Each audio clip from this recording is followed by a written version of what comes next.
This year just gets crazier and crazier. James Harden is coming to Brooklyn. You can't make this stuff up. What is going on, everybody? Welcome back to my channel. If you have not already subscribed, go ahead and do that below. Today, we're discussing Brooklyn's brand new Big Three. A Big Three that, in my humble opinion, is maybe the most interesting trio of players of all time. Brooklyn has landed 3 of the 5 best scorers in the league. 3 guys in James Harden and Kyrie Irving and Kevin Durant that can pressure a defense from all levels of the floor. The potential is maybe the best offense we've ever seen, no big deal, but the downside is that there may be some overlap. All in all, this is just going to be a tremendous basketball experiment. And in order for it to work, these guys are going to need to make sacrifices. What do those sacrifices look like? Well, let's have a look at the tape. We know James Harden is. He's one of the best isolationists in the entire league, who uses his elite ability at drawing contact to build the rest of his offensive game off of. This stat is crazy. 956 of Harden's offensive possessions qualified as isolations. Second on that list is Russell Westbrook with 500 fewer isolations. Oh, but it gets one step crazier. Harden, in spite of his enormous volume, was a 91st percentile one-on-one player. That's nuts. Basically, he's going one-on-one a lot and is really, really good at it. But here's the issue. While Harden is a great one-on-one scorer, he's now playing next to 2 guys that are just as good in isolation situations. He's got to share the rock, and the entire team needs to make sacrifices. This graphic provided by CBS HQ gives you a pretty clear picture of just how daunting of a task that will be. Of the 7 players with the highest usage rates in the league, the Brooklyn Nets possess 3 of those players in Kyrie Irving, Kevin Durant, and James Harden. To make this work, all 3 players are going to have to change their games. For Kevin Durant, that won't be an issue after his time in Golden State, which, to be completely honest with you, is really going to benefit the Brooklyn Nets. Here's a pair of examples of KD's off-ball play. It almost feels as if Kevin Durant has been coming off wide pin downs since birth. The wide pin down is, of course, the screen that DeAndre Jordan sets in this first clip. Or, to make it a little bit spicier, the screen that Kyrie Irving sets in the second clip. Now, while we have a pretty good feel for Kevin Durant's abilities to play off ball, Kyrie Irving is a little bit more of a mystery. Sure, he can nail 3s off the catch, 40% of them to be specific, but the question becomes how often is he doing that? Here's a good stat. 29.6% of Kyrie Irving's field goals were assisted this year. He's probably going to have to get that number to where Kevin Durant sits for this whole thing to work. KD, of course, has had 39.1% of his total makes assisted. A good way to do that? Well, run Kyrie Irving off more dribble handoffs, like we see here with DeAndre Jordan. You can also run Kyrie off screens as Kevin Durant posts up. And then in transition, if you can picture James Harden and Spencer Dinwiddie's spot here, if the defender from the strong side or the side closest to the ball helps over on the big man rolling to the rim, that's just a whole bunch of easy opportunities for Kyrie.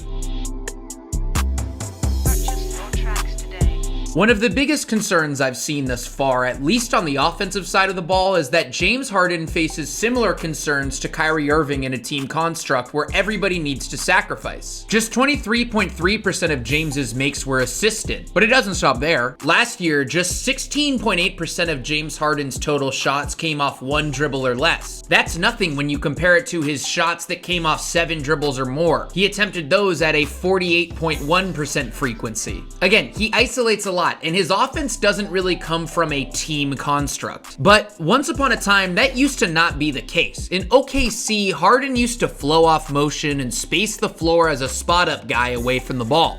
Let's hop in the old time machine to take a look. These are the type of shots that James Harden is going to be getting next to a player of Kevin Durant or Kyrie Irving's caliber. No need for 7 dribbles when you can just get some easy ones off the catch. By the way, very funny to see him bomb 3s over his new head coach, Steve Nash. It's crazy to think about James Harden getting open looks, but that's a reality if opponents double KD. On this next clip, James Harden does a great job angling his cut so that the defense needs to make a choice between him and Jeff Green on the drive. That's just savvy off-ball movement, having the spatial awareness to understand how certain movements warp the floor in your favor. And here that is again, that spatial awareness to understand that if he takes a few steps toward the top of the arc, it gives the ball handler an easier angle to swing the pass for the three. More Harden relocation here. This one's pretty dramatic as he really scampers to that corner. This is a far cry away from some of the more standstill possessions that we maybe ran into in Houston. Just smart awareness by Harden to recognize and provide Kevin Durant with the skip pass option out of the post. And then I'm a big fan of using James Harden as a trailer. The Nets have been playing at a top 5 pace all year, and it just seems unfair to make James freaking Harden the guy that defenses forget about in transition. But it doesn't stop there. You can also run some actions that we maybe see more typically for his superstar teammates. Remember how we mentioned running some handoff action for Kyrie Irving? Same goes for James Harden. Let him get a running start up that wing, use his big man's body as a shield on the handoff, and shoot that thing the second he gets it in his hands. Again, no dribbling or nothing. And here's that same dribble handoff, but with Kevin Durant. Very spicy and replicable. If he gets run off the line on the dribble handoff, well, it doesn't really matter. He's such a good ball handler and passer that buckets will be had for Brooklyn. We've talked about using Harden in a more Kyrie Irving type of off-ball role, namely off of dribble handoffs, but here Harden comes off an action we see more typically for KD, that wide pin down. What it leads to is a three-pointer after the defense miscommunicates. It's key that James remains as active as humanly possible when the ball isn't in his hands. It just makes the Nets offense that much more unpredictable. Cutting back door and vacating those wings and corners is a great way to manufacture easy baskets, especially during broken plays like this. Harden only qualified as a cutter 34 times last year. That's like how much Davis Bertans cuts off ball. And then this is just really savvy off-ball play. Harden cuts from the wing to the paint and then back out to the corner again in a formation that's known as a V cut. The thing I like is that he takes his time on this cut and waits for the big man to rescreen so that he fully gets open for the three. That's just smart basketball. And then we'll end with this. The Nets have been using the post as a playmaking hub as it provides the offense with different angles to pass from and different areas to cut off of. In this specific play, James Harden comes off that pin down screen, which is a screen that faces the baseline for the open three. And then as we saw before, the Nets are actually already running this action with KD in the post, DeAndre Jordan setting that pin down screen, and Kyrie Irving firing from the top of the arc. Look, I'm not asking James Harden to stop being a pick and roll maestro or an isolation legend. I would just hope for a more balanced attack. That's all. James Harden can help the Nets in other ways too, outside of just score in the pick and roll and play off ball. He enters this team as probably the best skip passer on the entire squad, especially since Spencer Dinwiddie's out. Harden is seriously a drive and kick engine out of screen and rolls. And with Caris LeVert gone, he's probably the only guy that can consistently involve the bigs in the pick and roll with those wonderful, wonderful dump off passes. Let's have a look at some of the passes that Harden can make consistently. This is just a nutty behind the head pass in transition to the trailer. And then a cross-court hook pass to the corner with 3 defenders on him? Are you kidding me? He can also find teammates at the peak of their cuts to get them going to the basket. But fear not, he's also a prolific pick and roll playmaker. This is just a nasty pass to the rolling big after seeing the opponent hedge high. And then we'll end with this sweet behind the back pass on the pick and pop to Ryan Anderson. Remember him? You're not going to believe this. He can also help the Nets defensively in some areas. Already, James Harden might be the Nets' second best post-up defender behind DeAndre Jordan. Last year, he graded out as an 88th percentile post-up defender on an impressive sample of 128 possessions. That's super impressive. He's just got such a strong base that it makes bodying guys in the post a little bit easier. Here, he does his thing on Pascal Siakam, and then Kristaps Porzingis as well.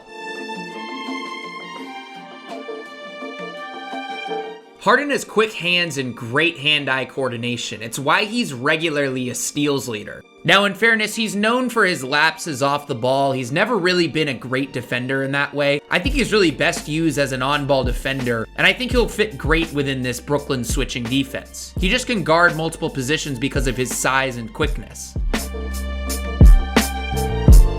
Steve Nash will have his work cut out trying to find a balance between the superstar scoring talents of Kyrie Irving, Kevin Durant, and James Harden. Just looking at it right now, it's James Harden who will have to make the biggest changes to his games, at least early on. After being a one-man offense for most of his career, he's going to need to focus on being more active off ball as a cutter and as a guy that moves around the perimeter for spot-up shots. Plays like this, for example, are exactly what you're looking for if you're Brooklyn. And by the way, no more of that standing at half-court thing or whatever that was. The Nets need him involved in the offense. On the flip side, he just needs to be more attentive on defense, more focused for every single possession. There is a really tremendous multi-positional defender in there somewhere. He's just got to hone in and find it. Looking farther down the line, it's probably Kyrie Irving who will have to sacrifice more than just about anybody on this squad, just because he's probably the third best player on the team, which again tells you just how talented the Nets are. All in all, I'm just absolutely fascinated by this experiment. It could culminate into a championship or a total disaster. The Nets have never been more boom or bust, and there's a good chance they change basketball as we know it. And with that, thank you for watching. If you enjoyed this video, be sure to give it a like and subscribe, and share it on Facebook, Twitter, and Reddit. Rather than plugging 25 different things that I'm working on or places that you can find me, just follow me on Twitter. I post all of my work there. Podcasts, articles, videos like this,